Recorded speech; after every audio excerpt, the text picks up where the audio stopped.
Assalamualaikum warahmatullahi wabarakatuh. Bagaimana kabarnya anak-anak hari ini? Mudah-mudahan kabar kita hari ini dalam keadaan sehat walafiat anak-anak.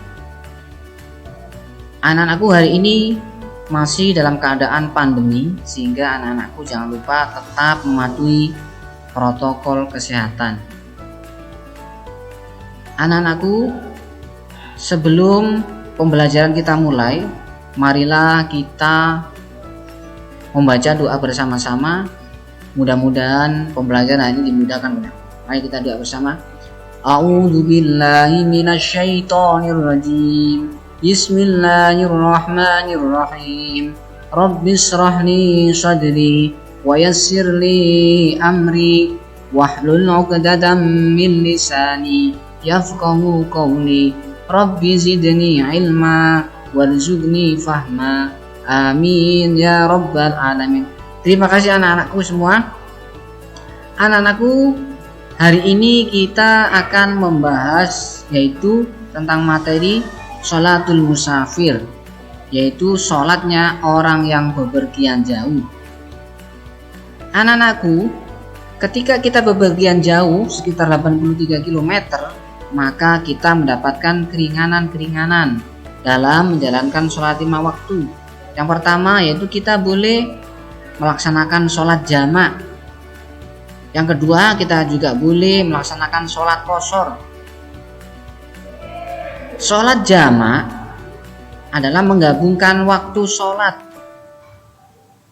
menggabungkan 2 waktu sholat dijadikan dalam 1 waktu.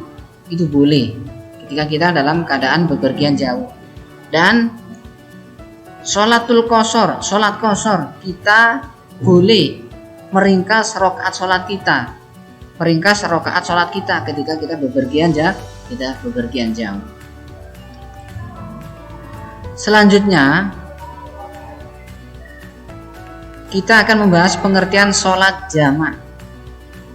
Sholat jamak menurut bahasa yaitu mengumpulkan atau menggabungkan. Jamak itu mengumpulkan atau menggabungkan.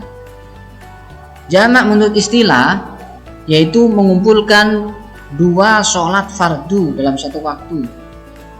Jadi kita mengumpulkan 2 sholat fardu, digabung sholat fardu dalam 1 waktu. Menjalankannya kita lakukan dalam 1 waktu. Itu namanya jamak. Contoh sholat jamak. Ini contoh sholat jamak. A. Menggabungkan waktu sholat zuhur dengan sholat asar, dijadikan 1 dalam 1 waktu. Ini sholat jamak. Jadi kita gabungkan waktu, kita gabungkan sholat zuhur dengan sholat asar. Selanjutnya contoh lagi sholat jamak yaitu menggabungkan waktu sholat maghrib dengan sholat isya, jadikan 1 dalam 1 waktu. Untuk memperjelas tentang sholat jamak ini anak-anak, jamak itu menggabungkan 2 sholat fardu. Ini contohnya sholat zuhur dan sholat asar, kita gabung waktunya, kita gabungkan jadi 1. Contohnya kita sholat zuhur, waktunya zuhur, kita sholat zuhur. Setelah sholat zuhur, salam, baru kita sholat asar. Nah, ini namanya jamak. Kita gabung waktunya saja kita gabung. Selanjutnya contoh lagi jamak yaitu sholat maghrib dengan sholat isya. Setelah kita sholat maghrib, setelah selesai salam, baru kita sholat isya. Kita sholat isya tanpa menunggu waktunya sholat isya. Jadi kita sholat isya di waktunya sholat maghrib. Itu namanya jamak. Ketentuan jamak ini harus seperti ini, harus paten. zuhur dengan asar, zuhur dengan asar, dan sholat maghrib digabung. Sholat maghrib harus bersamaan atau bergabung dengan isya. Jadi harus ada pertemanan ini, zuhur dengan asar, maghrib dengan isya. Untuk yang lain tidak boleh. Isya dengan subuh tidak boleh dijamak. Asar dengan maghrib juga tidak boleh dijamak. Jadi dalam menjamak sholat itu harus ada pertemanan, zuhur dengan asar, maghrib dengan isya. Seperti itu anak-anak. Sekarang kita terangkan macam-macam sholat jamak. Jamak itu menggabungkan dua waktu sholat. Yang digabung itu cuma waktunya yang digabung, bukan yang lain, cuma waktunya. Sholat jamak ada dua, yaitu jamak takdim,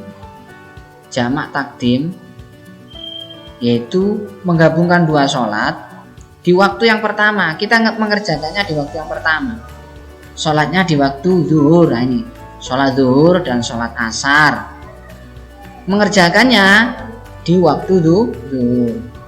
Jadi pertama mendengar waktu zuhur, langsung sholat zuhur.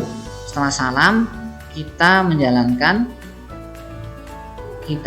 sholat setelah zuhur salam kita menjalankan sholat asar tanpa menunggu waktunya asar. Jadi kita sholat asar di waktunya sholat zuhur. Itu namanya jamak.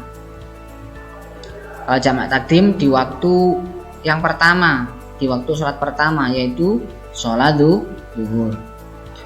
Selanjutnya jamak takhir. Jamak takhir itu kita menjalankan sholat jamak di waktu yang terakhir. Ini zuhur dan asar kita menjalankannya di waktu asar. Itu namanya jamak takhir. Selanjutnya kita akan membahas sholat qashar. Qashar bahasa yaitu meringkas atau memperpendek.